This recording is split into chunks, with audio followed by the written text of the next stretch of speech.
Radio, 381 Radio.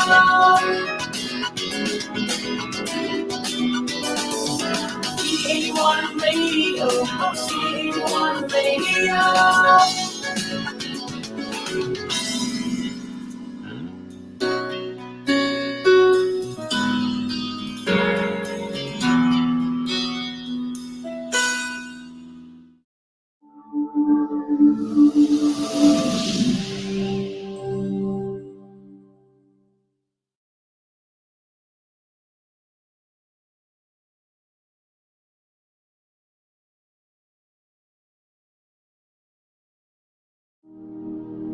Our Almighty God, Creator of heaven and earth, Father and lover of our soul, you sit on your throne of mercy and rule with your love and faithfulness.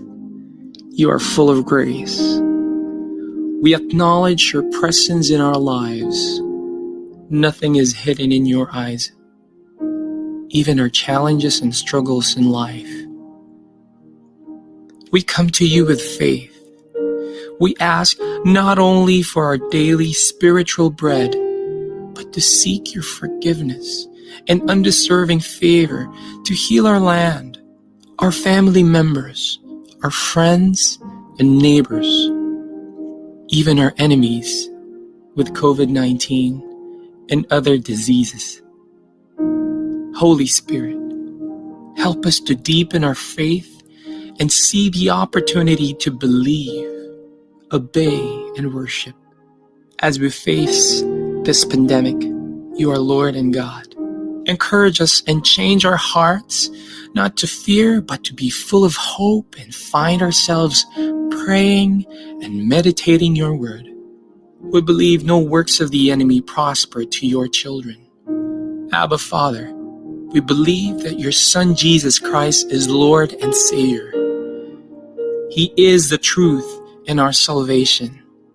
Hear our prayers, O Lord, and most of all, not our will, but thy will be done. We pray this in Jesus' name, the name above all names, who was and is to come. Amen.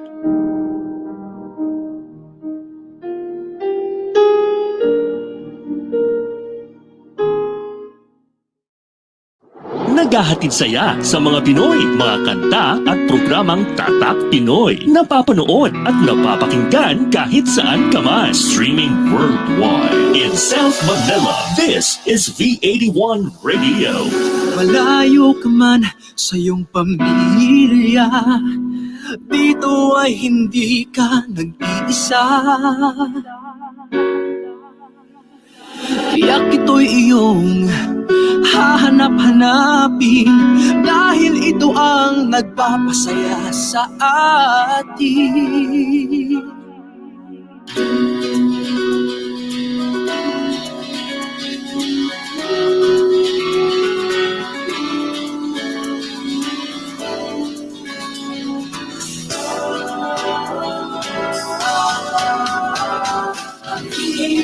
Radio, 381 Radio.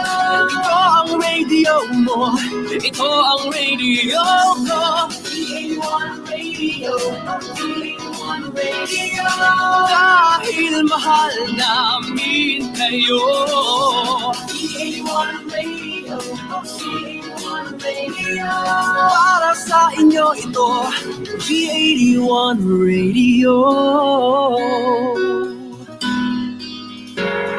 Ito ang paborito ng bawat Pilipino.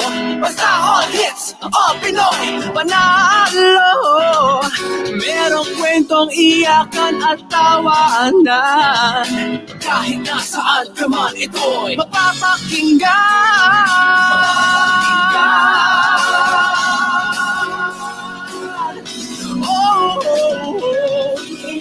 Radio, 381 Radio.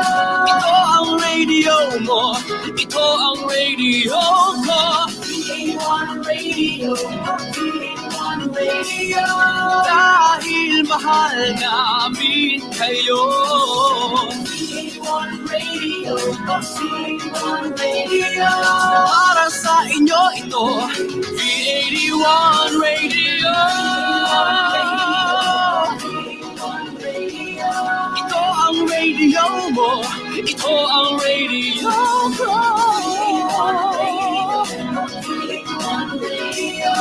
Dahil mahal namin kayo.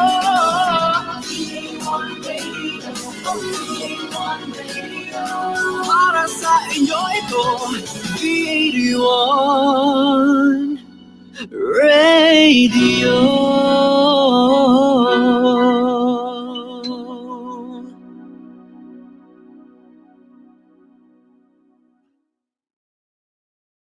The views and opinions expressed by the host do not necessarily state or reflect those of the company and its management. Furthermore, the views and opinions of the guests do not reflect those of the host, the show, this station, the management, and the network.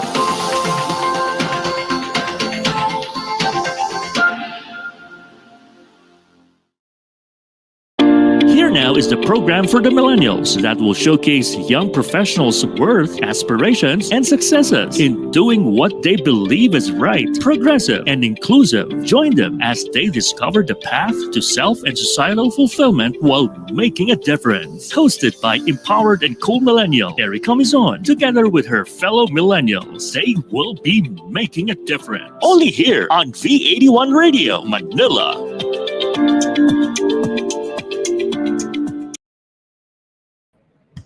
Good afternoon, everyone. You are now tuned in to Making a Difference. This is a show created to inspire and motivate the youth of today. My name is Erika Mison, and I am your host for Making a Difference. So for last week, we had two representatives from two different youth organizations. We had Kyle from the Street Classroom, and we also had Project Smile with us. And they shared their stories, how they started their own youth organizations, and how they're continuing to put a smile on everyone's faces while they volunteer and while they continue to do their work. So if you want to watch that episode, you can find it here on Making a Difference Facebook page, and you can also find it on V81 Radio Manila's YouTube channel. So before we begin, of course, we have our usual question of the day. So if you are a frequent viewer of Making a Difference, I would ask a question for the day. And you have like the whole episode to think of an answer. You don't need to answer if you're shy, but if you want your comment to be featured here on the show, because I will be reading your answers later on, feel free to comment your answers. So, what is our question of the day? Our question of the day is, ta-da! What makes up a good story? Wow. Okay, yung mga yung mga writers ko. What makes up a good story? Ako din, napapaisip din ako. But so your answer can be, it can be a one-liner, it can be like 2 sentences, a paragraph, doesn't really matter. But I will be reading all your answers at the end of the show. All right, so just in case you guys don't know, because I just found out this year. Last March 21 was World Poetry Day. And for this episode, I've invited 2 guests. They are writers. Well, one is actually also a filmmaker, and we'll get to that later on. So if you have any questions for them, please comment them down below. And please don't forget to share this live stream to your friends, to your relatives. Share it on your Facebook page, on your Instagram, wherever. Okay, so our first guest of the day. So Alexandra Javier's first ever book was published under Precious Hearts Romances when she was just 15 years old. It was followed by 16 more under Life Books Publishing, where two of these books actually became National Bookstore's bestsellers. She has also received several awards and recognitions in writing for the past few years. And in 2018, Alexandra started branching out. She started writing about politics and life, wherein some of her masterpieces actually became viral online. So, without further ado, I hope she's here. Is she here already? There she is, Alexandra Javier, everyone. Hello. Good Hello. afternoon, everyone. Good afternoon. How are you? Kamusta ka today? Okay naman. Na-stress lang sa internet sa Pilipinas. Ay, yun na nga, di ba? Yun yung topic natin sa group chat natin, yung internet. Yes. Oo. But I think kasi si PLDT may ginagawa. So, ay medyo affected lahat. But everyone, this is Alexandra. She is a writer, and later on we are going to find out what inspires her and how she became a writer. But before we get into that, Alexandra, maybe you'd like to tell us something about yourself. Did you actually take up writing in college? Actually, bata pa lang kasi ako, hilig ko na talaga yung pagsusulat. So, hanggang paglaki, ang gusto ko pa rin talaga is maging writer. And nung college, ang kinuha kong course is BA Journalism. I want creative writing sana sa UP kasi hindi ako pinayagang mag-Manila eh. Kaya dito lang tayo sa Cavite and nag-aral ako sa Cavite State University.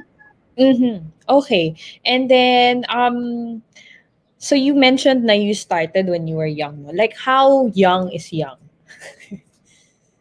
Kasi yung family namin mga manunulat talaga eh. So yung tito ko dating kolumnista sa dyaryo, tapos yung mama ko is yung biological mom ko is meron siyang printing press.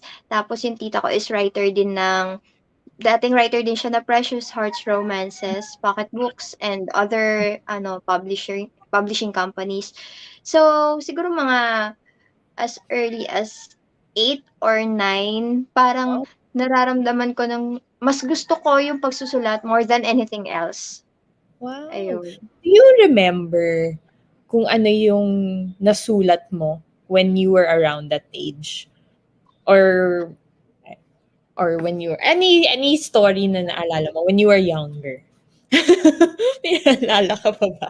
Parang out of all the... Ayun, siguro eto, tanda ako, grade 5 na yata ako nito. Ito yung pinakahuli kong natatanda ang isinulat ko.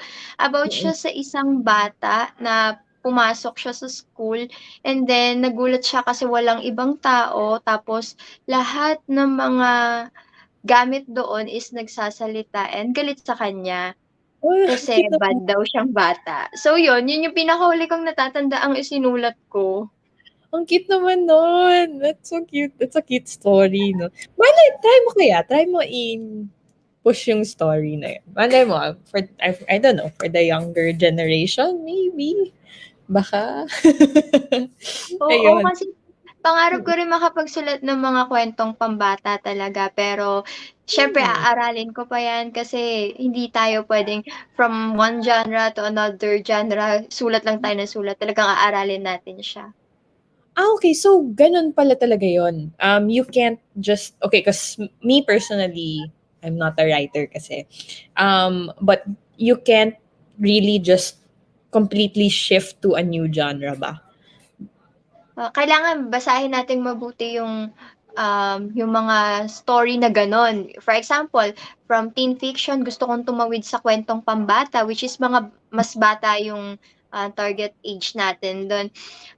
Kailangan basahin natin yung mga kwentong na-publish na gano'n na para sa bata and aralin natin yung writing style, aralin natin kung paano yung pagkakasulat, yung tamang approach kasi siyempre iba-iba yung target market natin do'n. Okay, interesting. And how did you get to discover yung gift mo sa writing? Malaking impluwensiya kasi talaga sa akin yung tita ko. dahil writer siya, naalala ko nun ang uso pa nun is typewriter, makinilya. So, sa Wow. gabi, hindi ako nakakatulog kasi maingay siya. Tapos Yes. nagising ako and siyempre dahil bata tayo, curious tayo, babasahin ko na lang mga natatapos niyang pages. Ano lang siya parang hindi naman kumpleto yung thought, pero binabasa ko tapos parang, uy, parang gusto ko ng ganito, gusto ko magkwento. Hanggang sa nakita ko may mga published books na siya. Tapos sabi ko, gusto ko one day ganun din yung maranasan ko, maging published author din ako. Makita ko yung pangalan ko sa libro.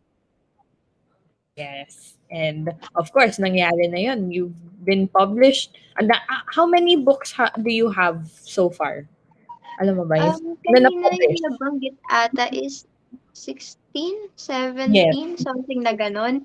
Hindi kasi sa totoo lang hindi na ako nagbibilang ng librong isinusulat ko ngayon kasi ang gusto ko lang is magkwento ng magkwento ng magkwento. Pero Okay. around 16 to 18 ata. Wow, galing. Congrats. And sorry, I forgot to ask, how old are you pala, Alexandra? 24 years old. Young pa, young. Yeah. Yes. And Alexandra's marami pa young. po tayong matututunan sa Correct. mga susunod na ano. Correct. And you have a long way to go, Bakirl. Ang dami. And congrats, by the way. Congrats on your achievements so far. Ang layo mo na Thank you. nakarating. Okay, so besides than writing, do you have any other interests or other hobbies? Honestly, bago ako maging writer, bago ko magustuhan yung pagsusulat, kasi ang sabi ko around 8, 'di ba, nag-start na ako magkaroon ng interest. Bata pa ako, as in, as early as 3 years old, natatandaan ko yung mga sinasabi nila sa akin ng bata pa ako is, hilig ko talaga mag-drawing, mag-paint. So, ngayon, habang pag hindi ako makapagsulat, nagpe-paint ako. Wow. Okay. Do you have a medium, but that's what they call it, or like Mm. a style? Gusto ko talaga is oil painting. Wow. Natatandaan ko kasi parang naregalo lang siya sa akin noon tapos nagtataka pa ako kung paano siya gamitin kasi wala talaga akong idea and then I started to love oil painting. Oil painting. Okay. And I'm sure sa house mo now, no, ang daming paintings na ba? Puno na ba yung bahay mo with paintings? Yung iba kasi is sa kabutihang palad ay naibenta na. Pero yung iba nandun nga sa baba sa bahay. Nandito sa bahay. Nice, nice. So, ano yung motivation mo or does something motivate you or parang may before you write a story, do you have a certain routine that you do to be motivated and to stay motivated while writing a story? Bata pa lang kasi ako, meron na talaga akong motivation kung bakit gusto kong sumikat at gusto kong magsulat. And that Okay. is para makilala ko yung tatay ko. Ah, Kasi okay. pag naisip ko na kapag nababasa na marami yung pangalan ko and mas nakikilala ako, mas nagkakaroon ng chance na mahanap ko siya. Paminsan-minsan, mine-mention ko siya sa Wattpad kasi nagsusulat ako sa Wattpad eh. Sa ngayon wala pang lead pero I know one day makikita ko siya at makikilala ko siya. Oh, okay. That's ganda naman ng motivation mo. Ano ako doon, na-touch naman ako doon. And I do hope you find, or you get to talk to him. Sana You get nga to po, talk. di ba? Yeah. Oo. So, do you have any, okay, medyo technical na to. Do you have any specific technique when you write? May mga technique mga writers. How does that work? Lately ko lang kasi 'to na-discover sa sarili ko, eh, kasi yun naman yung kagandahan sa pagsusulat, eh, unti-unti mo mas nadidiskubre yung sarili mo. Isa sa mga nadiskubre ko is 'pag nagsusulat ako, sinisigurado ko na realistic yung mga character. Hindi sila perfect, hindi sila kagaya nung nasa mga fairy tale or yung sa mga dating version ng romance na masyadong perfect ang hero at heroine natin. Kasi dun nagkakamali usually, eh. Akala tuloy ng mga mambabasa natin, especially yung mga younger ones, akala nila is ganun talaga yung mga ideal guy, pero ideal person. Pero Yeah. ang totoo niyan is meron silang flaw, meron silang mga bad sides, pero mas lamang pa rin dapat yung good sides. Right, right. Okay. That's a good technique, no? I think I would like na talagang realistic. Well, for me, at least, di ba? Mas real para, I don't know, mas interesting. Like sa mga movies, And I don't know, di ba ikaw ba, like, what would you appreciate more? Yung talagang nangyari, yung mga realistic. Ako, I like the movies like that eh. oo, mas gusto ko rin yun kasi siyempre para mas makita mong buo yung character. Kasi para Mm-mm. siyang apple, eh, yung isang character 'pag ang tiningnan mo lang is yung good side, yung isang part lang yon. And Mhm. then kapag inikot mo meron pa pala siyang ibang side. Okay, yun nga eh. So that's what makes it more interesting. And how do you is that how you would say na to become a good storyteller? Ikaw ba, what do you think makes a good storyteller? What makes a good storyteller? Medyo Siguro malalim ba? nakakabigla. Pero yun, para sa'kin yun, isa yun sa mga factor and another thing is a good storyteller connects with his or her readers by the use of Okay. her words. Mm-mm. Okay, that's nice. That's a good thing to look at, no? And so far, out of the books that you've written, actually, out of the numerous stories, because I'm sure you've written more than your published books, no? What is your biggest achievement so far na you're really proud of? Torn kasi ako sa dalawang achievement na 'to, eh, pero siguro, mas gugustuhin ko yung, isa talaga yung nag-viral yung story ko about sa Rizal, Hindi Mo Napalaya ang Pilipinas, that's the title. Tapos sobrang viral siya 'no, 100,000 shares and likes talaga siya and hindi hindi siya fulfilling para sa'kin dahil maraming likes or maraming share. Fulfilling siya dahil naka-connect ako sa maraming readers, maraming mambabasa. Okay. That's the main goal. That's actually a Yes. good goal, 'di ba? Yeah. So, ano yung mga everything that you've experienced so far being a writer, being a published writer, ano yung mga takeaways mo or what have you learned so far na madadala mo in your future? Isa sa mga una kong natutunan is, keep your feet on the ground. Another thing Mm. is matuto tayong tumanggap ng criticism mula sa Oh, editor, mula sa mga mambabasa kasi doon tayo matututo, doon tayo mag-i-improve as a writer and as a person also. Another thing is yeah. never stop learning. Ayun, yun yung tatlong takeaway ko para sa Yeah. pagsusulat. So, ikaw, how do you study? Kasi syempre, 'di ba, sabi mo na um, mas prefer mo real life, realistic. So, syempre, you have to also study din. Do you take time to study talaga? Like, how long does it take before you could actually, write? Hmm, meron kasi mga story na hinihingian ka ng maraming information, na to the point na kailangan mo ng maraming references, kailangan mo mag-aral ng mabuti. So, inaabot siguro kong mga linggo rin sa pagbabasa ng mga ng mga related information na kailangan ko. Pero most likely, mas ako, mas gusto kong kumakausap ng tao. Like yung mga friends Okay. ko or mga kakilala ko nagkukuwento sila sa'kin and malaking bagay sa'kin yun kasi one way or another natututo ako. Like yung mga ugali nila or mga na-experience nila, natututo ako mula roon. Okay. Okay. I have a question. For sure, madaming ganito na nangyayari. Even kahit sa school lang. Writer's block. Have you had that a couple of times? And how do you overcome that? Maraming beses na siyang nangyari sa'kin, Miss Yeah. Erika, sa totoo lang. As in, Yes. napakaraming beses na. Pero ang pinaka-importante kasi is kahit may writer's block ka, hindi mawawala yung determination mo and yung gigil mo na magsulat. So, ang ginagawa ko, binabasa ko ulit yung unfinished manuscript ko. Tina-try kong i-figure out kung saan ba ako hindi makausad.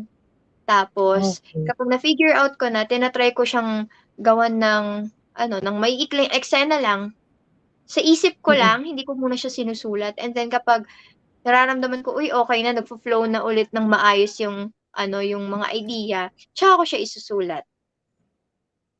Okay. So, any tips on how to overcome writer's block? Una sa lahat, stay focused. Mahirap ngayon, lalo na may social media. Napakaraming social media app na pwede mong i-install sa phone mo and then, malilimutan mo na yung pagsusulat eh. Pero yon, stay focused, pause, take a break kung kailangan. Kung kailangan talaga. Kasi hindi naman natin pilitin yung sarili natin magsulat kung hindi talaga natin kaya. So, pag ganun, take a break. Pero wag naman sana nga abot ng 1 taon yung break. Kasi, alam mo yun, panis na yung idea mo. Tapos pagbalik mo, ako sulat nito. Oo nga, baka mamaya nakalimutan mo na sa sobrang dami mong stories. Pero, how long does it take for you to write or to finish a book? Ang pinaka mabilis is 3 weeks to 1 month, siguro. Okay. Yung tatandaan ko. Teen Mhm. fiction yon. And then, ang pinakamatagal is 3 months. 3 months, okay. Pero not bad din, in fairness. Okay, I have a question. Curious lang ako. Di ba nga, you have books that you sell on National Bookstore. And I'm sure everyone goes to National Bookstore, di ba? Syempre, that's the go-to place talaga when you need supplies. So, ikaw, when you go to National Bookstore and nakakita mo yung book mo, let's say, napadaan ka lang, and then you see your book, how do you feel? Pakiramdam ko kasi sa mga libro ko is mga anak ko eh. So, kapag nakikita ko siya parang, uy, bakit nandyan ka? Hello, kamusta ka? Marami bang bumibili sa mga kapatid mo? Parang ganun siya. Pero, syempre, low-key lang tayo pag nakikita natin parang, uy, libro ko. Pero sa loob-loob ko, oh my God, may libro na ako. Meron akong libro sa National Bookstore. Kasi yun naman yung goal ng lahat ng writer, di ba? Yung magkaroon tayo ng libro sa sikat na bookstore. Yung makita yung libro natin sa sikat na bookstore. And syempre, ang pinakamasikat dito sa Philippines, talagang National Bookstore. I mean, Yes. everyone goes to National Bookstore. So, achievement yan. Galing. Ang galing. I have a published writer, guys, on my show. Would you believe? Ako din, napapawaw. Okay. So, through writing. So, through writing your stories, how do you think it helped you or is helping you as a person? Sa pagsusulat kasi, mas nadidiscover ko yung sarili ko. Mas nadidiscover ko kung ano yung ayaw ko, ano yung gusto ko, and at the same time, natututo talaga ako. Nag-i-improve ako as a person, not just as a writer. Kasi kapag nagsusulat ka, matututo ka rin mula sa mga references mo, mula sa mga taong kinakausap mo. One way or another, nagkakaroon siya ng impact sa pagkatao mo. And Mhm. kung hindi dahil sa pagsusulat, hindi ko rin alam kung anong klaseng tao ang kalalabasan ko. Pero dahil nagsusulat ako ngayon, feeling ko mas alam mo yun, mas empowered ako. Kasi tuwing makakatapos ako ng isang libro, pakiramdam ko, napakalaki ng achievement ko. Right. Oo, for sure. And so far, ano yung mga are you currently writing a book now and ano yung mga plans mo in the future? Nagsusulat ako ngayon ng bagong series. Meron akong Okay. makakasama ditong 2 author din. si Miss Margot Wow. D and Miss Ria Alejandra. Series yon. So, 12 books. Tig 4 kami. Sana i-approve lahat. Sana lang talaga. Sana walang revision, ganon. And, Yes. syempre, yung future plans, marami pang plano, pero ang goal ko muna is yung maisakatuparan yung gusto ko ngayon. Okay, yeah.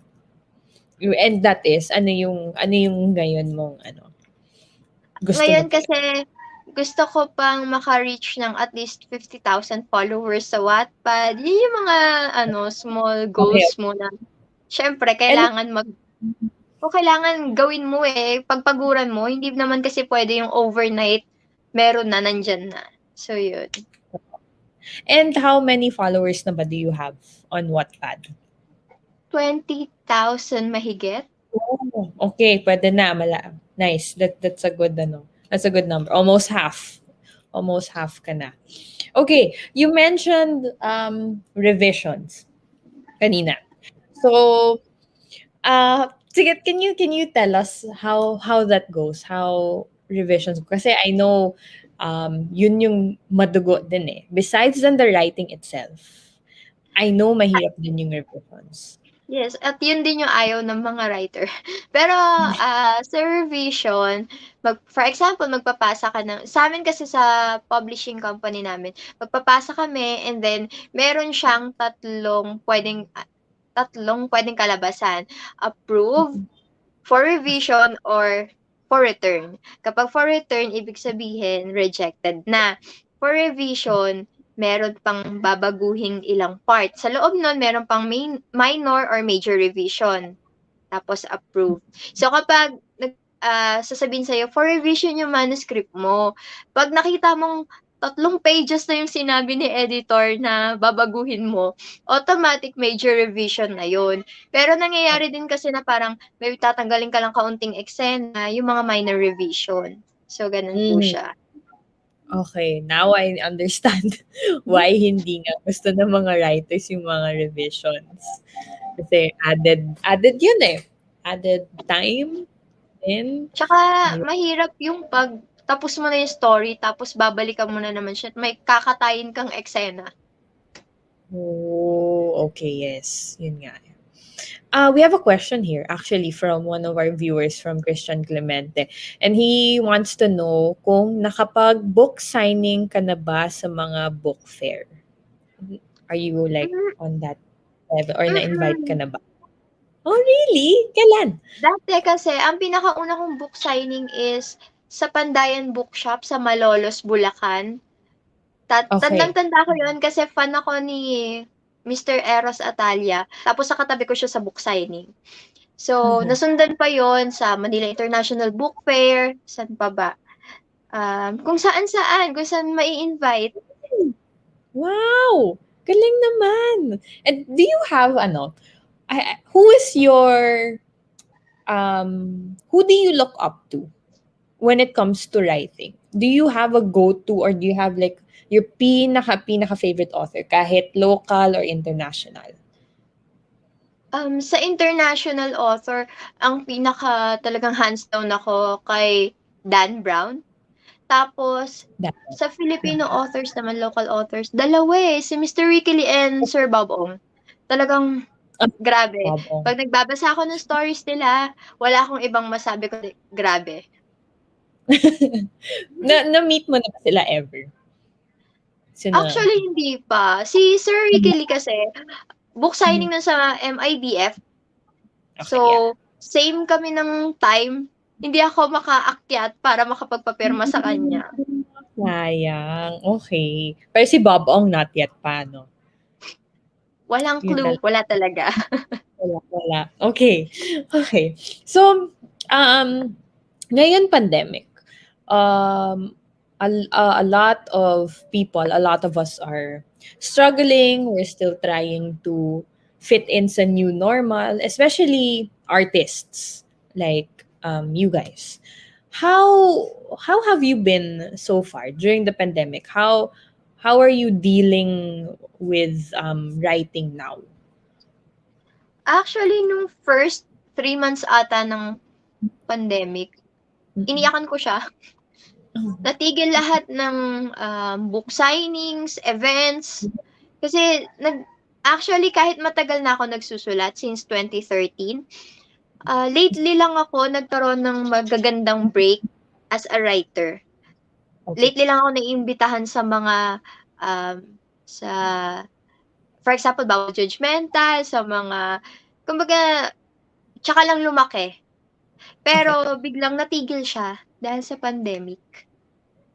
Tapos, yung publisher namin kailangan mag-delay ng pag-a-accept ng manuscripts dahil nagsara yung ibang stores. Tapos, ang inaasahan na lang nun is online selling. So, malaking epekto siya and hindi lang sa akin, pati sa mga kapwa ko manunulat. Sobrang laki ng impact sa kanila nung pandemic and most of us dumaan sa depression or Yeah. nagkaroon ng anxiety. So, marami sa amin yung nahirapan talaga. Pero ngayon, nagko-cope up na and we're trying to be better. Right. Yes. Yun nga, I was going to ask you naman, how are you now, no? How, I mean, you have Wattpad, no? So, at least meron din digital side, pero iba pa rin, no? Iba pa rin yung actual, yun nga, like the book signing and all the events. Ayun. Okay. So, oo, nakakamiss talaga. Nakakamiss, seeing Sobra. people interacting with people. Ikaw ba? Are you introverted or extroverted? Or in the middle? Or ambivert? Yan, that's what they call it. Ambivert is your introvert and extrovert at the same time. Yeah. So, yun. That's the perfect yun. term para sa akin. Okay, both. Kasi there are times na ayoko makipag-socialize sa mga tao kasi gusto ko, ini-enjoy ko yung sarili kong space. Pero at the same time, gusto ko rin makikipag-communicate. Right. Yeah, we have those days. Talaga. Okay, so, what is your ultimate dream for Filipino writers? Mabayaran ng tama ang mga manunulat. Yes, sinabi ko rin to last time sa isang TV guesting ko. Sabi ko, walang pera sa pagsusulat hanggat hindi nababayaran ng tama ang mga manunulat. Kasi sa kaso namin, nababayaran kami ng tama. Pero marami akong kilalang writer na kinukuha yung manuscript nila, papipirmahin sila ng kontrata, tapos bibitinin sila sa ere. Maraming publisher na hindi ganun ka-professional kausap. And lucky yung mga kagaya namin na nakakahanap ng matinong publisher. Pero sa totoo lang, dito sa Philippines, hindi gaano binibigyang importansya ang mga manunulat. Yeah. Okay. Noted yan. Ayan. Okay. And, okay, so before we end this conversation, syempre I'll also ask you yung question of the day. So for those of you who are just tuning in right now, this is the question of the day. You guys can answer it. Comment your answers below and I will read them at the end of the show. But for now, we are going to ask, of course, our lovely guest, Alexandra, the question of the day. And the question of the day is, what makes up a good story? So for you, what do you think makes a good story? Yung masasabi kong good story is yung merong realistic characters and at the same time, kayang kumonect sa kahit anong uri ng tao. Okay. I like that. And do you have a message that you want to share, especially to those who are aspiring to become writers like you? Sa mga gustong magsulat, lalo na syempre sa mga kabataan kasi doon naman magsisimula eh. Huwag kayong mapapagod. Kahit may isa o dalawang reader lang kayo, mambabasa nyo yan. And sila yung tutulong sa inyo na mag-grow as a writer and at the same time, sila yung magpapakalat ng pangalan ninyo na, uy, maganda yung story ni Miss ganito, maganda yung story ni ganyan. So, alagaan nyo sila and at the same time, bigyan niyo sila ng mga magagandang storya na worth it talagang basahin. Ayun. Nice. Ayan, so do you have anything else that you want to share? Maybe may mga personal shout-outs ka? Ayan, so, hello na lang sa mga kaibigan na nanonood and siyempre follow niyo ako sa Wattpad. It's just Taxela yung name ko and nagvo-vlog na rin po kasi ako ngayon. So baka gusto niyong mag-subscribe sa YouTube channel ko, Alexandra Javier. Makikita niyo dun yung mga kalat ko, yung mga writers experiences and everything, mga ganon. So yun lang naman po.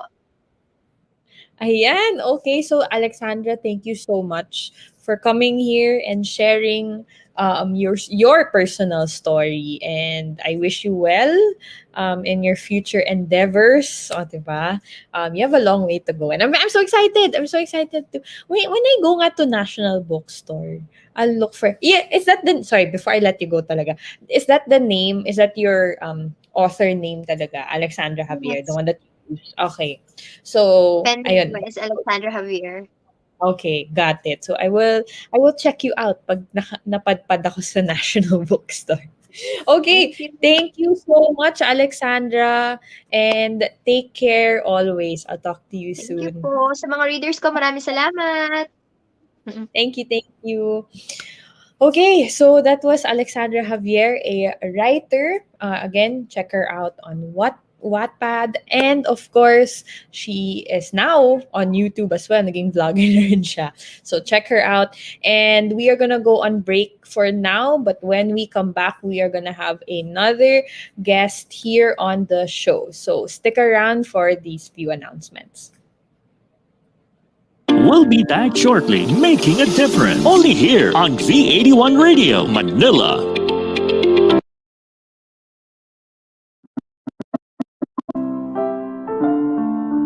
In observance of the Holy Week, V81 Radio Manila will be on pause starting Good Friday, April 2 to Black Saturday, April 3. Regular programming will resume on Easter Sunday, April 4. In the meantime, you can still watch your favorite shows on V81 Radio Manila YouTube channel and on V81 Radio Manila Facebook page. Inspirational songs and your favorite Pinoy easy listening music are still available on your V81 Radio mobile app 24 hours a day.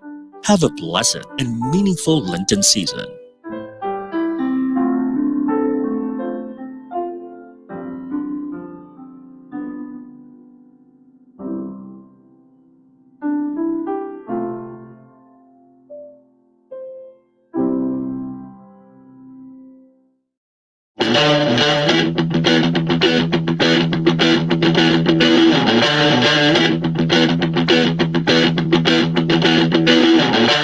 Please allow me to introduce myself. I'm a man of wealth and taste. I'm a king of rock, there is none higher. Some of your MCs should call me sire. To run my kingdom, you must choose fire. I won't stop rocking till I retire. Now we rock the party and come correct. All circle on time and rhyme connect.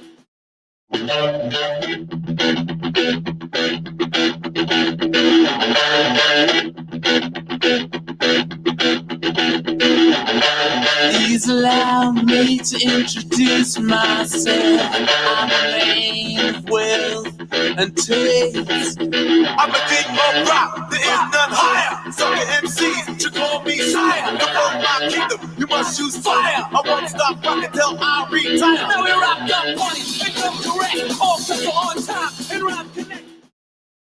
Now back to Making a Difference, only here on V81 Radio, Manila.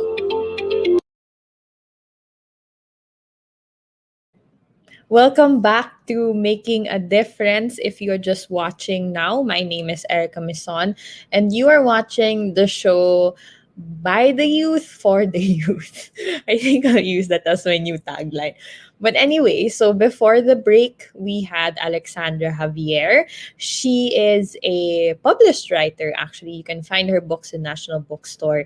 So she shared her insights, her experiences as a writer. And today, we're celebrating, actually, World Poetry Day, which happened March 21. That's why I have here with me talented writers. And the next one, actually, he is one of the filmmakers of Ilustrado Productions. So it is a local community in Osame City.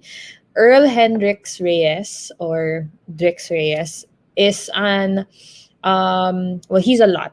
He's a lot. I was reading his biography. So he was an assistant cinematographer, one of the film editors, visual effects editor, and even an assistant director of a couple of movies, which we will ask Drix later on, no, during the interview. And those movies actually received numerous awards, sorry, which we will also ask him later because there are a lot. He is also a five-time delegate of Cinema Region Philippines. Cinema Region. So it is the Philippines' largest non-competitive regional film festival, and he loves to write poems as leisure. So I would like to introduce to you the next guest for today, Drix Reyes. Hi, Drix. Are you there? Ayun na. There she Hello is. guys. Hi, Hello, good Drix. afternoon sa How are lahat. you? Good afternoon. Good afternoon. Kamusta ka naman? Hindi pa ako nakaka-stretch out actually sa katawan ko. I've been my butt is glued literally sa chair ko kaninang umaga pa. I've been listening to a lot of conferences kasi it's a really busy day. Buti na lang available ako sa oras na to. So I'm glad that you have me here in your show. Yes, and thank you for accepting then the invitation. No, I'm excited to Mhm. talk to you. I was also excited to talk to Alexandra. And dami din yung na-achieve, no, at such a young age. Sorry, how old are you pala? I'm very young. Ano eh? 21. 20, Magta-22 pa lang ako. Mm-mm. you're younger pa than us. Yeah, Grabe, and I'm way younger than you. yeah, you've achieved a lot. I was reading your biography, no, because I asked for a Mm-mm. short one. And I saw a lot of awards. Sabi ko, sige, let's have Drix talk about it na lang. So, hindi ko muna sinabi. But, Hindi, kinapi ko lang before, din yun sa kinapi ko lang din yun sa Film Freeway site ko. So, copy-paste everything in case I need it minsan. So, oo, like, yun. Kasi nakakapagod writing it over and over again. true yan. So, it's best to have like a generic Yeah. intro or bio. Okay, so before we get into what you do exactly, besides but then filmmaking, okay, do you have any other hobbies? Um, as much as I love film, I also love music. Like, I really, really, Ooh, really, really, really love music. Ilang really ba yun? okay. Grabe yung on my free time I even watch a lot of uh, jazz arrangements. And actually a part din ako sa isang a cappella group. It's Oh, called A Cappella Sal. Yeah. Like we perform sa school at meron din kaming gigs outside. Kaso lang yun din tulad ng sabi ni Miss Alexandra nung kanina, pandemic really really ruined everything. Like ang dami, especially nung 2020, it was supposed to be a really big break for us. Kasi ang dami naming nakaplot na shows sa labas ng pati sa labas. Like, tas mhm. dyan din sa capital, we had shows sana dyan. And everything was canceled, so yun. Tas Yeah. yun, tumutugtog din ako. Bahista ako ng isang simbahan kasi pastor's kid ako. So, Okay. ganun. Yes. Oo. So yun, Okay. that's like the number one thing that I love to do besides writing and filmmaking. I'm really Multi-talented passionate. pala to Hendrix. Halaka eh. Daming. Okay. All right. So, are you still studying? Yeah. I'm on my thesis year. Tas isang sem na OJT. Tas yun. Okay na ako. Pagkatapos ng What? graduate na ako. How are you? Okay. Where are you studying now? LaSalle University, Ozamis. Okay. Mm-mm. And kamusta online classes for you? Thesis and paano yung OJT? Hindi ko ma-imagine yung OJT. Sorry. Yun nga yung OJT nga namin, kasi naglabas daw ng mandate si Ched for safety purposes, hindi mo na daw pwede yung outside the campus OJTs. Pero Okay. good thing, it'll still be next year, so may chance pa kami. Tapos yun.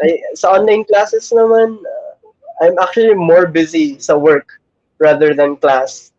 Like, was nandun yung attention ko. So, parang baliktad nagiging sideline ko na lang tuloy yung pag-aaral. Kasi, ang hirap talaga. Ang weird, no? Pero, hindi, nag-aaral pa naman ako na maayos. Don't you guys worry about it. Yun lang. Like, ang hirap lang talaga coping up. Okay. Yeah, I was going to ask you, how do you balance studying and working? The good thing din naman kasi sa work ko ngayon, I'm a digital nomad under David Digital Studio. It's a parang company na gumagawa ng AVPs ng mga clients outside. So more on post-production work. So ano naman siya, it's very flexible. You can work whenever you can. So kung may gagawin ako sa eskwela, gagawin ko muna siya. Tapos sisingit ko yung trabaho during the night probably or ganon. Hindi naman din talaga grabe yung plotted yung schedule. So I have other time for things like writing and filmmaking, etc. Good. Ayun. That's great. Ayan, so how and when did you realize na you wanted to pursue filmmaking and script writing? What you're doing now, basically. When I was still in the 5th grade, like, doon nag-start yung spark sa filmmaking. But no, it started talaga nung may competition kasi sa journalism eh. So, Okay. naging writer din ako for about 7 or 6 years sa campus journalist. So, naging hilig ko rin yung pagsusulat. Tapos, paired with that, meron din kasi yung nasalihan na competition ng grade. Okay. We'll while waiting for Drix to come back, I just want to give some shout-outs. Okay. Shout-out muna tayo.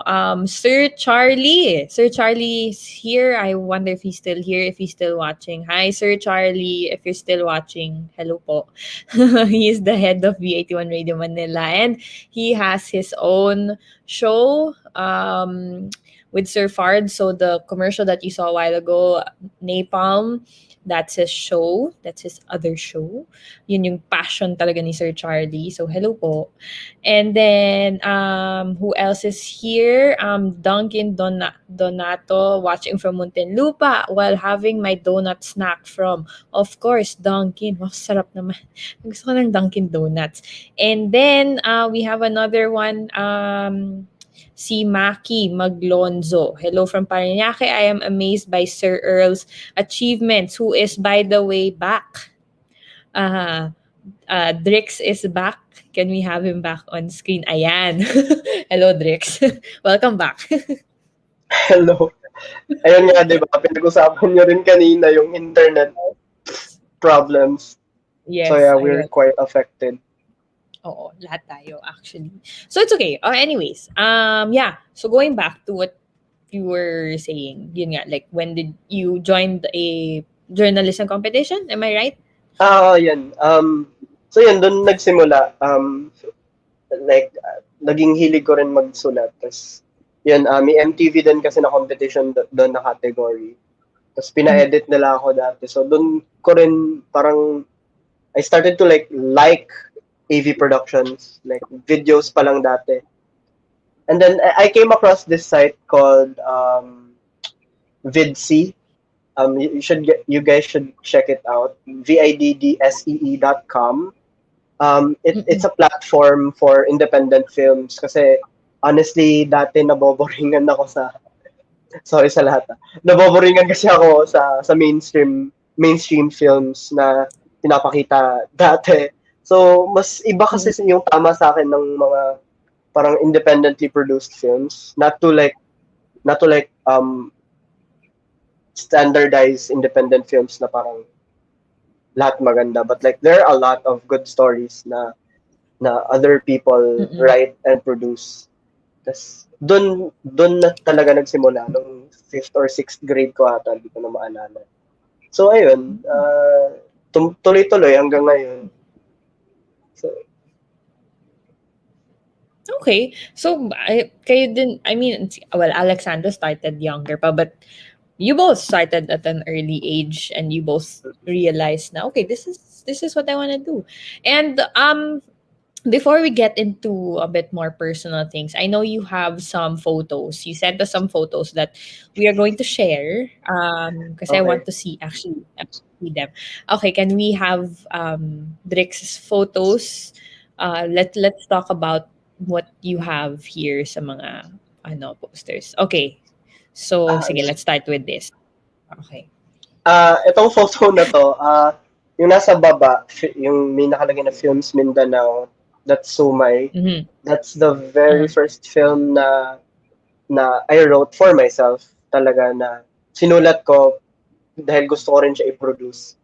So, yan yung pinakauna. That's featured in Cinema Region 9 last 2017, I think. Ayun. Nice. Tapos, yan yung film na nag-open up sa lahat ng avenue sa mga parang mga nangyayari na sa akin ngayon.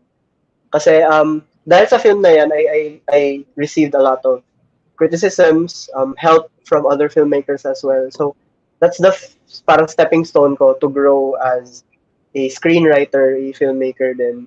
Na yun, ang ganda rin ng tulad nga ng sabi ni Alex din kanina, diba, na yung nagpapabuhay talaga sa mga artists, mga manunulat, ay criticisms. So yeah, I received a ton of them. So yeah, it's really good. Yeah, and this is the one that also won awards din. Ito ba yun? Oo, it won awards from local film festivals here in Northern Mindanao. Tas na-feature siya sa Cinema Region 9 sa Nabunturan, Compostela Valley. So ayun, it's really amazing then to like share your stories to other people kahit na siguro tingin ng iba na grabe yung personal na atake mo sa film na yan. But yeah. Right. Okay. Ito naman, this happened. No. That's on the preceding year. That's Cinema Region X. Okay. That's Cinema Region 10. That's in Manila, actually. Nasa UMAC kami yan eh. University of Makati. Oo. So, are you here in the... sorry, parang nawala po kayo, Miss Erika. Are you here sa photo? Oh yeah, I'm the third guy, yung parang malungkot na naka-pink. Huwag ka malungkot. Wala energy eh. Energy naman, okay. Oo, malungkot na naka-pink. Ayun, napagod din kasi kami sa biyahe kasi like, puro talaga biyahe. And so, with me on that photo are co-filmmakers. Others are from Mindanao. I think most of them are from Mindanao. Kasama ko sa production company yung last two people, yung naka-gray at saka naka-polo ng black and white. Okay. Last two guys. That's Edmond Telmo. Before, tas yung pinaka-last na tao, yan si Reyes na. They're also from the same company, Ilustrado Productions. At kasama ko sila sa community ngayon, the filmmakers. Okay. So, ito naman sa... Saan nga ba ito? Sa Dumaguete, ayun, nakalimutan. Sa Dumaguete, that's Cinemarion 11. So, yeah, I'm with co-filmmakers as Nice. well. Nice. Yun lang naman. There's nothing more to But that. not much. Photo lang. Okay, Okay, next. actually, baliktad siya, no? That's the poster of my latest film. Actually, drawing yan ng mukha ni Ryan, yung kanina, yung nasa pinaka-last na tao doon sa parang panelist thing. Pero okay lang. Yeah, that's hindi pa siya actually widely released kasi hindi ko pa tapos yung final cut ng film. Pero it's showed actually dito sa school. Tas ngayon it's ongoing sa Cinema Rayon. Actually, Cinema Rayon is ongoing right now. Yeah. If you guys wanna check, facebook.com/Cinema Rayon. Okay. Ayun. Sige. This film would be screened then online. Meron kasi sanang physical na celebration of Philippine cinema. Kaso lang, ito nga, pandemic. So, yun. Right. The films will be screened online. Okay, nice. Ayan, that's you. That's you, for sure. Yeah. Obviously. That's in Naga. Diyan ko actually nag-meet yung nag-invite din sa akin sa show na to, si Angeline. So, yeah. Okay. Angeline. Kasi, yeah.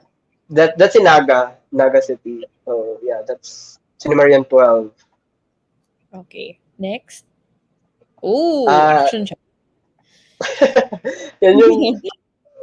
Yan yung parang latest film din na sinushoot namin sa company, sa production company. Pero hindi ako nag-direct. Yung nag-direct niyan is secret, hindi pala pwede sabihin kasi may contract for non-disclosure kami. Pero ganyan yung itsura namin minsan pag nag-shoot ng pelikula. So, are you here? Yeah, ako yung may hawak ng camera, nakatalikod, nakamask na blue. Pala. Okay. I'm on a ladder. Recent lang to. Yeah, that's recent. That's from last month, actually. Oh, last month lang. Okay, nice.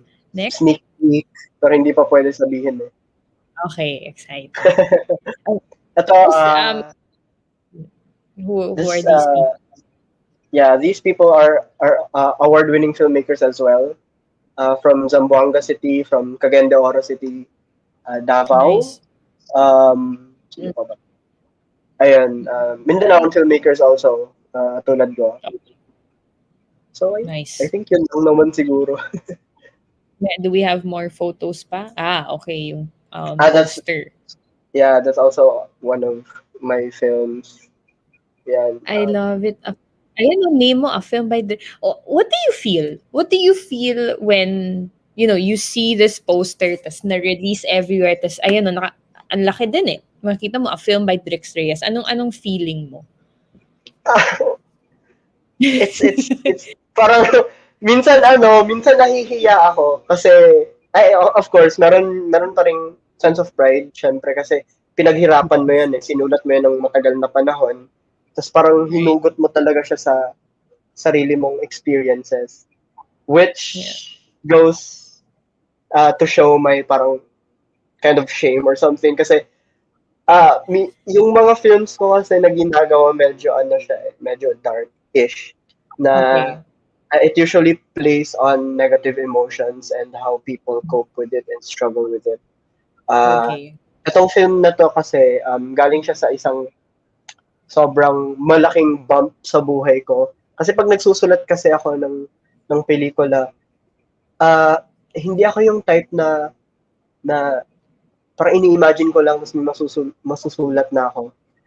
Usually, parang kung baga outlet ko yung laptop. Like, nagtatype ako ng stories out of my my guilt, out of my probably madness, craziness, or something. Tas sadness, yun. So, nai-express ko siya sa pagsusulat ng pelikula. So, that's actually one of the films na parang sobrang personal para sa akin. Tas, nung nailabas siya, parang oh my gosh, people are gonna know me better because your film Ah, is a parallel reflection to who you are. See, people can see you like through your films. mhm. People would know who you are as a person, as an artist, uh, through your writing, through your films. Ayun, bakit ganito mag-isip si Drix? Bakit ganon? Bakit ganito? Alam mo yun?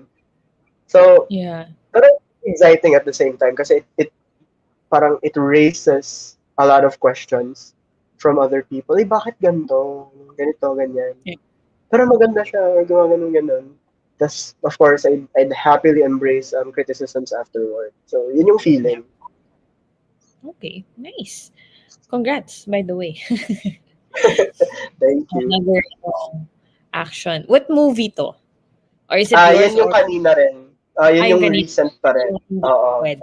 Okay, okay. So, of course, we shot river scene, one of the most, the trickiest rather, Oh, scenes kasi we need to perfect something na hindi ko lang okay. sasabihin by detail. Okay. Pero ganyan yung itsura namin pag nag-shoot, diba? Yeah, yeah, yeah. Ganyan. Pero not to Cool. worry sa mga nanonood na meron kaming safety officer sa set. Baka magtaka kayo na ba't wala Oh. silang social distancing, blah, blah, blah. Tsaka At yun. I'm sure you guys were tested also. Yeah, Tapos, yeah, yeah. Tapos we were quarantine also. observing proper protocols naman. Yeah. Disclaimer Okay. lang. Baka may magtaka. Okay. Ayun. So, yeah. So that's it for the photos. Thank you for sharing photos. Super. It's nice to see mga visuals. Okay. So, yun nga.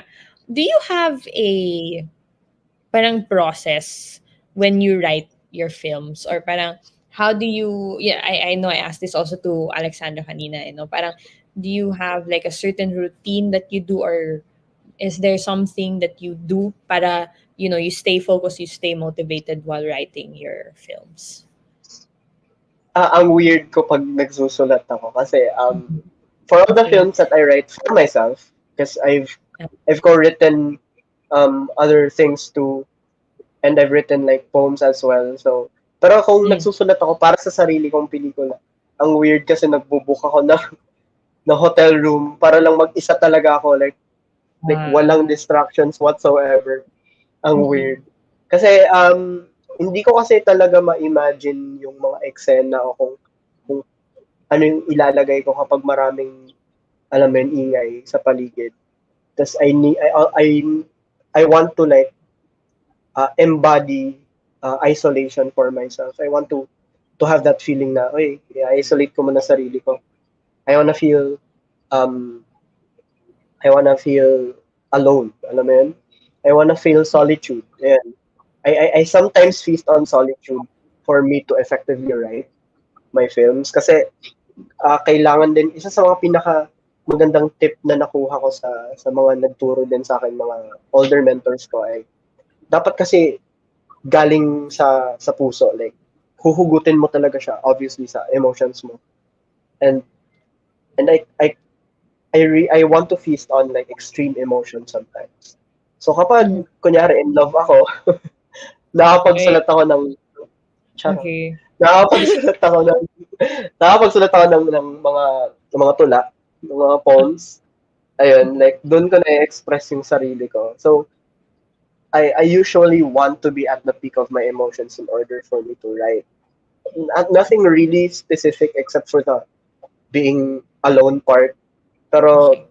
the rest, generally speaking, I want to feast on my extreme emotions before I Mhm. write. Yun. Okay.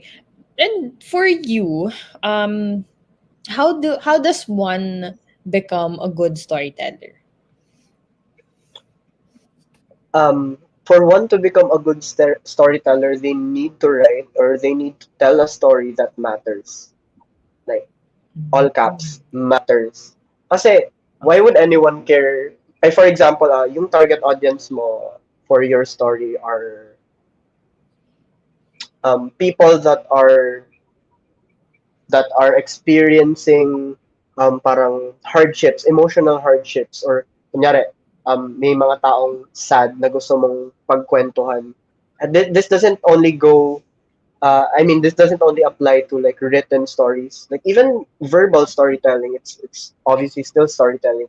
In whatever medium you would tell your story, it should matter. You shouldn't tell people that are sad stories about science fiction.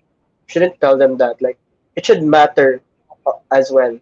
You shouldn't show a film to a community na that has been recently hit by huge calamities, like great calamities, and you show them uh and you show them something that doesn't matter. Like you show them experimental films that they don't understand in the status quo. So you need to know if your story matters. You need to know if may tao bang manonood sa pelikula mo, may tao bang magbabasa sa pelikula mo. Kasi if yung yung story mo is too out of this world, which I understand kasi I do those stories too for myself, personal stories. If it's too out of this world and you tell it to a person, you should always ask yourself a question: would this story touch them? Would this affect them in any way? So ganun lang naman basically. Yan. Yun Okay. lang. Okay. Amen. So with okay, and with everything that you've said, no, what makes film naman a special way of storytelling? For me, I think film is debatably, yan, disclaimer na yung debatably. Film is like debatably the highest form of art. Kasi film incorporates all the fields of art. I mean, most of it, if not all. Kasi nandun din yung pagsusulat, nandun yung literature, nandun yung visual arts, nandun yung music, nandun yung ano pa ba, yung theater arts, yung acting. Like lahat ng klaseng art forms, pwede mong masaksak sa loob ng isang film at ipakita at i-present sa tao. So, film for me is the best way of storytelling because you could capitalize on people's emotions, you could capitalize on people's attention because they see, they hear, they feel. Yan yung cinematic experience na I am addicted about. Alam mo yun? Kasi besides like letting people read, like for example stories, it's good actually because it exercises their imagination. But if you want to precisely tell a story, you let them experience your story. It's like a first-hand experience for them kasi as a viewer, as someone who watches films, kunyari makakarinig ka lang ng music ng parang, okay, basic example yung sa mga horror films, let's say, may mga parang low frequency vibrations ng music that also, alam mo yun, gives you goosebumps. So, Yeah. I do think debatably that film is the best way to tell your story because of those factors, of course. Yeah. Right, yeah. Mas ano kasi yun nga tama ka dun. Like all our senses nagagamit yung mga senses natin sa film. Oo. So, out of everything you've done, all the films you've done, the awards you've received, what is one achievement that you are most proud of? The achieve actually meron kaming as a production company, meron kaming films na dinirect din ng ibang mga kasama ko. Shout out kay June Abaw, kay Edmond Telmo, kay Reyes Amak na Nicole Pangilinan. Their films have been shown to other countries as well, and it's I'm very happy to be part of it. Pero yung isang achievement ko siguro ay isang na best para sa akin as an individual dahil sa experience is something very low-key.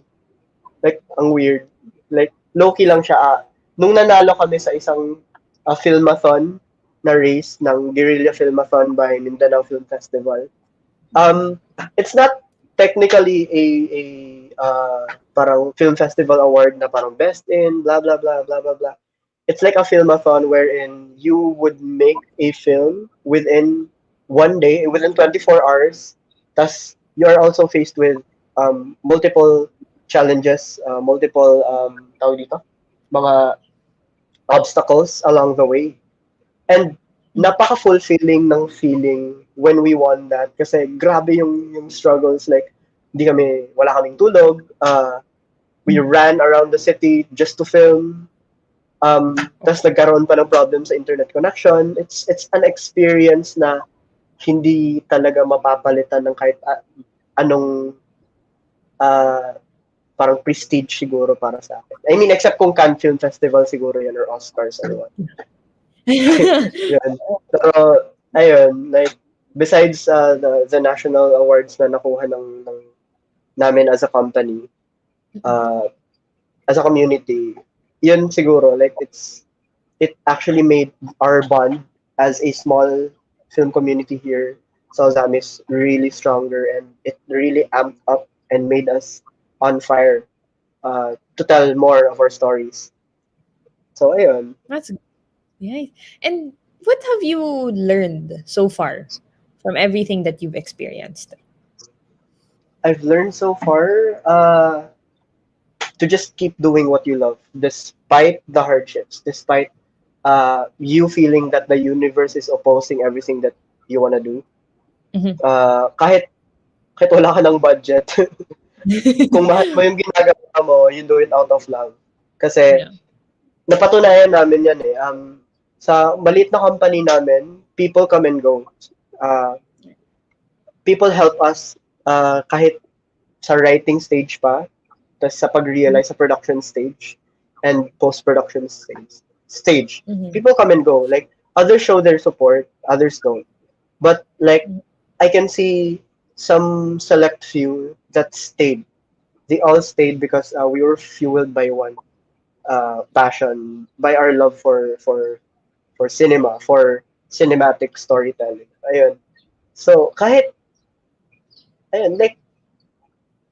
another lesson also is that artists need to be paid, to be compensated well. Yun. Kaya niya, Alex. Buti naman naglabas ng bagong law na Freelancers Protection Act. So, sa mga kakilala ko ring artists dyan, huwag kayong mag-alala, mababayaran na tayo ng maayos. Oh, parang I've heard of that nga. May parang like before pandemic pa yun, 'di ba? Like they were already discussing it. I think that's Yeah. the yeah. We have a question here by Christian Clemente again. And he wants to know, who is your dream local celebrity na gusto mo? Direct. See. Wow. Okay yung question. Anong gusto ba? Like, gusto in what way? Like, gusto Sige, ko ba siya ito. like... I'll give you two. Okay. Okay. First, who do you want to work with? Local celebrity. Mahirap pa. Hindi kasi siya celeb. For me kasi pag nagsusulat ako ng story, hindi ko iniisip kung sino mo na yung magte-take ng role na yun. Like, for example. Like, the story matters over everything else in filmmaking. So, hindi pwede na i-adjust mo yung story mo based sa gusto mong i-cast, kung sino yung gusto mo i-cast na ano. Pero siguro, like, skill-wise, okay, I mean, this is a show by the millennials, for the millennials. I mean, by the youth, for the youth, diba? Siguro I don't know, Joshua Garcia probably, kasi at a young age, he showed exemplary performance sa acting niya. Yun siguro, if you're talking about celebrity. Pero I really don't see myself there yet, in case kinakailangan talaga. Ayun. Second one naman. I think this is like a basic question. If someone were to play a role, to play your role, so kunwari your life is a movie, who do you want to play you? Except you ha, bawal yan. Dapat someone else. may naisip ka bang gano'n? Parang people would always ask, that's a basic question actually. Oo nga eh. Who do I want to play me in a film? About your life. Can be international, can be local. Mahirap ba? Siguro a local actor here could play me. Okay. Si Edmond Telmo. Kasi kasama pa rin namin siya sa production company and he has been acting on many films already. Pero ano pa siya, like hindi siya yung typical celebrity na talaga. Okay. Kasi he knows me better than like most siguro actors, considering na siguro parang kamukha ko siya ish. Hindi naman exactly, but you know, like siguro at least portrayal factors lang. Like, I really don't know. It's a really hard question. James Reid. James Reid. Wow. Ay, nako naman. Okay. So, si Alden. Si Alden Uy, Richards. grabe naman po sa Alden tuloy. Alden Richards. What? Okay. Alden Richards pa nga. Alright, so now that we're still going through a pandemic. How has it been for you guys? For you filmmakers, for your production company, how are you guys dealing with it? It has become the hardest logistically for us because we need to process a lot of things. Sa recent film na yung pinakita ko na shoot namin, naging production manager kasi ako doon. So it's not a joke to create a film in this pandemic kasi there are a lot of limitations. You cannot just shoot na diretso kayo mag-shoot as a company, especially kung marami kayo. Kasi masisita kayo ng LGU, syempre, di ba? So, there are, buti na lang din, pinasali kami sa isang seminar ng Film Development Council of the Philippines on how things are done ngayong pandemic. So, we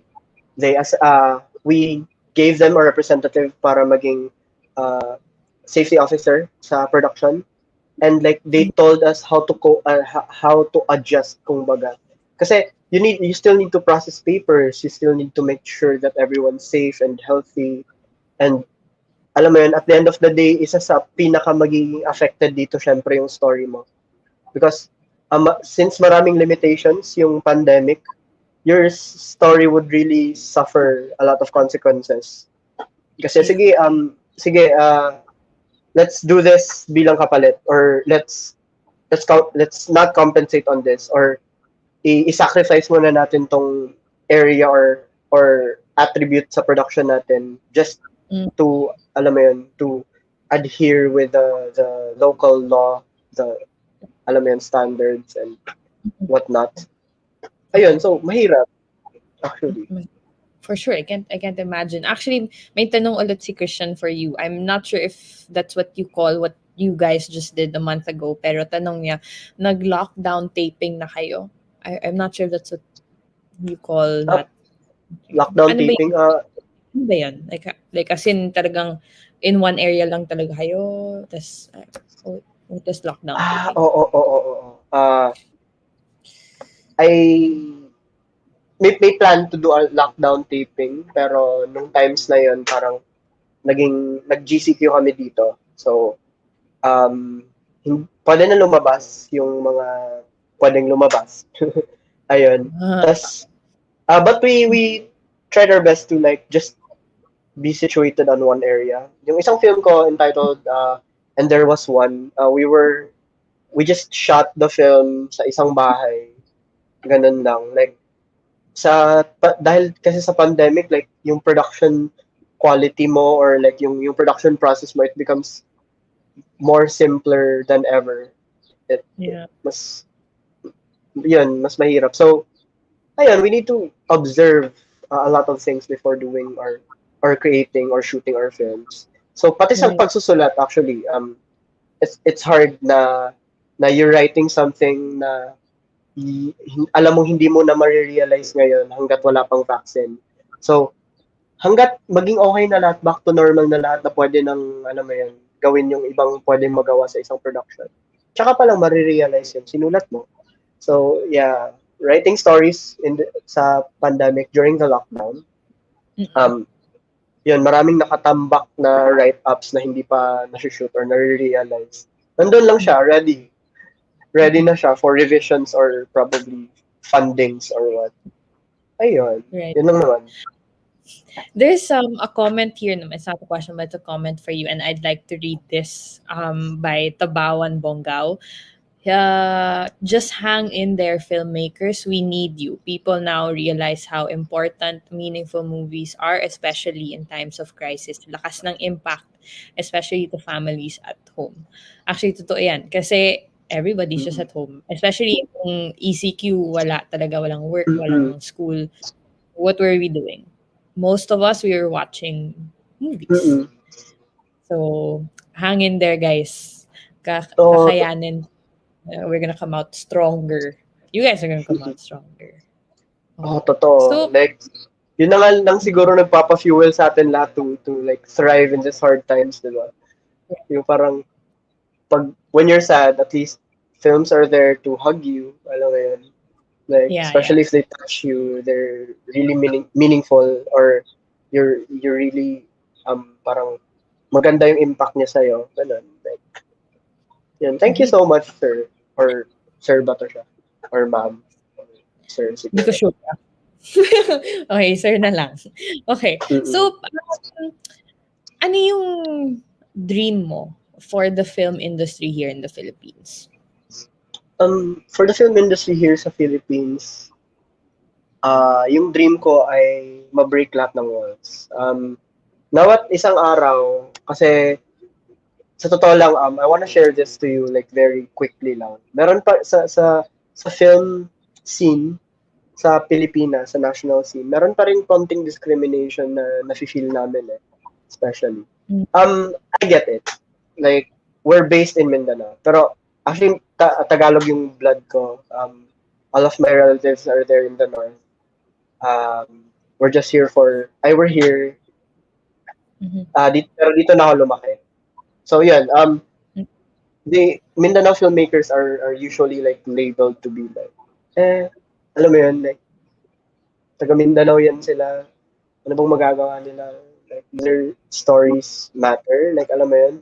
Like, probably we're just gonna see a lot of trees sa films nila or what. Like, those things. So, my dream for the film scene is that sana isang araw, lahat ng stories would be heard. Like, not necessarily like maraming makakita or makakapanood, pero like artists and filmmakers' voices are like wild animals na naka-cage na gustong-gusto nila lumabas. Alam mo yun? And for small time production companies sa kahit isang sulok man ng Pilipinas, and for their stories to be heard is something really big and impactful for me as a filmmaker too, because I know how they feel. Lalo na dati na parang, like, alam mo yan, like, ano ba yung ginagawa nila? Napaka-weird. Ano ba yan? Mga ganon. So one day, I hope one day na artists like us would be treated well, treated fairly. Kasi tao rin naman kami. Like, we're not doing anyone any harm. We're just simply telling our stories our way. So, I think that's one of the most important things rin sa art scene is to appreciate art as much as possible, because artists who do art really need it. Like it wouldn't help you. Like, it wouldn't affect you. It wouldn't do you good if you just keep on like bashing other people or something. Like, ganon. And yun, sabi nga pala ni Sir Christian, stop piracy. Ayun. Yeah. Kasi, naku po, like, doon na lang nga kami kumukuha ng pera, tapos pinipirata pa. Maawa naman kayo. So, ayun. Oh, there. You heard it from an actual filmmaker himself. Tama na daw. Okay, so, before I let you go, one last question. And actually, that is the question of the day, which, by the way, if you guys haven't answered the question of the day, you still can. And the question of the day, Drix, is what makes up a good story? Ayan. What makes up a good story? For you, what do you think makes a good story? Uh, I want to, to use this as a reference. This is a book by Sir Ricky Lee. Oh. Chara, it's called Trip to Quiapo. Uh-huh. So yan, ito rin yung parang isa sa mga nagturo sa akin. Not really specifically because lagi niyang sinasabi sa atin na hindi ang ibang tao ang magtuturo talaga sa iyo kung paano Mm-mm. magsulat, kundi ang sarili mong experiences, your lived experiences kumbaga. At what makes a good story? Maging medyo technical ako konti dito. Okay. So, Go. meron kasi tayong starting point that's called the beginning, and there's this middle, and there's this end. Okay. So, sa book na to, Trip to Quiapo, ginawa niya tong analogy na paano ka ba makarating sa Quiapo kung saan yung pinaroroonan mo ngayon. Paano ka ba makakarating doon? Is it like straight? Magko-commute ka papunta doon like straight? Or is your story like hindi mo siya dadaanin sa tamang daan? Pupunta ka muna sa kunyari sa mga bundok, tas ilang rivers yung dadaanan mo, mapupunta ka sa kagubatan, paikot-ikot ka, hanggang makarating ka sa Quiapo. Pwedeng ganun yung storya. And it's more, alam mo yun, parang, it rings a bell more, rather than like parang, dumating ka na doon, period. Okay, so what did we get there? Or, you can also do this. At ikaw bilang tao, kasi we can all relate to this ikaw bilang tao or ikaw bilang character sa isang story. You want to go to Quiapo. You take the hard road. Like, sobrang hirap na road. Tas, unfortunately, unlike the second version, you weren't able to reach Quiapo. Napunta ka somewhere else. But that's what makes life interesting. What makes a good story is that we as people are able to reflect on it, are able to like see ourselves through it. Like, ayun, like, hala, yung protagonist nahihirapan, tas tinry niya gawin yung kung ano sa tingin niya yung makakabuti sa life niya or kung saan siya dapat papunta, pero hindi niya rin narating. Pero he's happy anyways, or like, he's contented anyways. Tas parang ikaw bilang nanonood or like yung consumer ng story, parang, hala, this is me too. Like, ang ganda ang sarap sa pakiramdam. So, it is very important, it is very crucial for us, all the storytellers there, in any way, may it be written or film or music or whatever, na to tell your story na naka-base sa sarili mo ring lived experience as a human. So make your stories as humane as possible and connect with empathy. Ayun, yun lang naman. And I thank you. Miss Universe.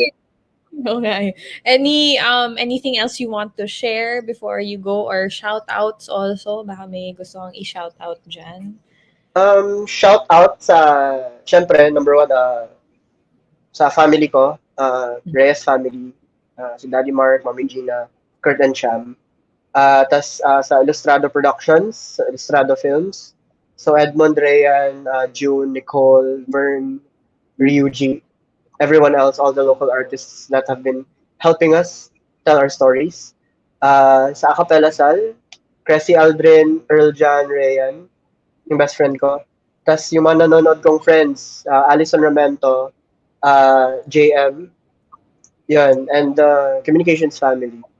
So yun, I want to thank God above all else for this opportunity for me to share to you guys what it's like to be like people like us, or ano ba, like to share a slice of life, a slice of my life in that case. Ayun. Ayun. And before you go, there's actually a comment here that I want to read then from Harthi Kua. Si Ate Happy yan. Sorry, spinoil kita, Ate Happy. Mindanao filmmakers have a lot of stories to tell. A lot of times, freelance scriptwriters and filmmakers make great content. So, ayun lang. I just Mm-mm. wanted to share that with you. And thank you, Drix, for coming here on Making a Difference, sharing your story. And yeah, I wish you well. And I stay safe also. Stay safe then. And I hope to talk to Okay. you.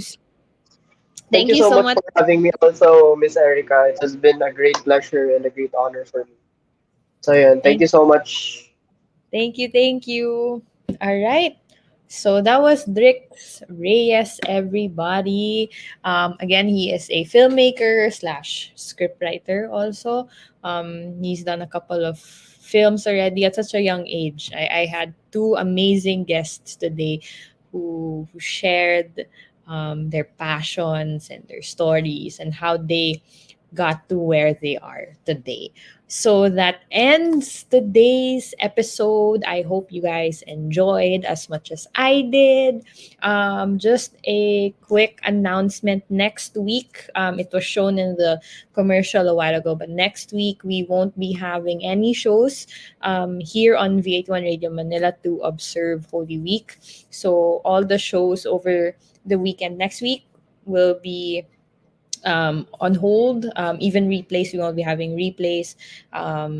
So, ayun. But again, if you want to watch Making a Difference or any of our other shows, actually, we have them on each of the show's Facebook pages and also V81 Radio Manila's Facebook page and YouTube channel. So you can watch that instead if if you're if you're missing me missing me.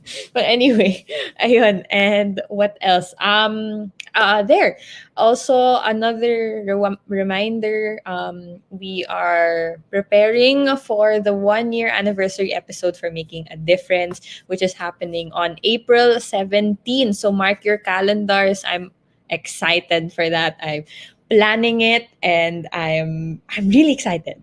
We are going to have guests that you have seen here before in Making a Difference. We're going to catch up with them. They became my friends as well, so I'm happy to have them on the 1 year anniversary episode. And we are going to give stuff away. I'm going to have giveaways for you guys. We're going to have contests and all. So yes, please mark your calendars. Tell your friends. Tell your relatives, your mom, your dad, your siblings, your lolo, your lola. Tell everyone. It's gonna be super fun. I will make sure it's super fun. So ayun. And then what else? Also, I want to give a special shout out to the my pinaka OG, my what's this? The OG couple that I look up to. Happy anniversary to my mom and my dad. They're outside my room watching. I hope they can hear me. But yes, happy anniversary to my parents. Today is their wedding anniversary. More I know they're more than 25 years. I tried computing it kanina. I totally forgot. But they're more than 25 years. They're still in love. They're very much in love. Sometimes, naman as kids, we're just, but, they're very much in love. And stay in love. We're grateful to have you guys as our parents. So stay in love and stay kulit also. So ayun, happy anniversary to my parents. And that's it. That's it for today. I hope you again enjoyed the episode. Very interesting episode. I learned a lot also. I learned a lot. And what else? My reminders, yes. So, nagkaka-surge tayo, guys. Here in the Philippines, the surge is real. I would hear it from a lot of my friends, a lot of our relatives, our family friends who are doctors, even my med student friends. Shout out to them because I know some of them have already been interning na. So they are considered na rin as frontliners. So again, please continue to stay safe as much as possible. Stay indoors if you don't need to go out. If you do, wear your face mask, face shield, practice social distancing, proper hygiene. You guys know the drill. Let's end this virus together and come out stronger. So that's it for today. Again, I will see you all in 2 weeks. So I'll see you all in 2 weeks. Take care and stay safe, everyone. The program for the millennials that will showcase young professionals' worth, aspirations, and successes in doing what they believe is right, progressive, and inclusive. Making a difference. Making a difference. Join them as they discover the path to self and societal fulfillment while making a difference. Hosted by empowered and cool millennial Erika Mison. Together with her cool millennials, they will be making a difference. Every Saturday, 3 p.m. Philippine time. Only here on V81 Radio, Manila.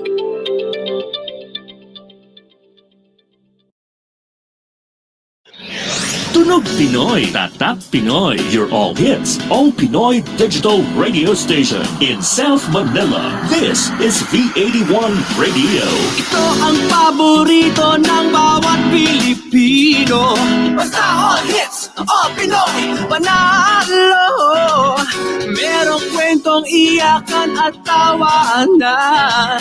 Kahit nasaan ka man, ito'y mapapakinggan.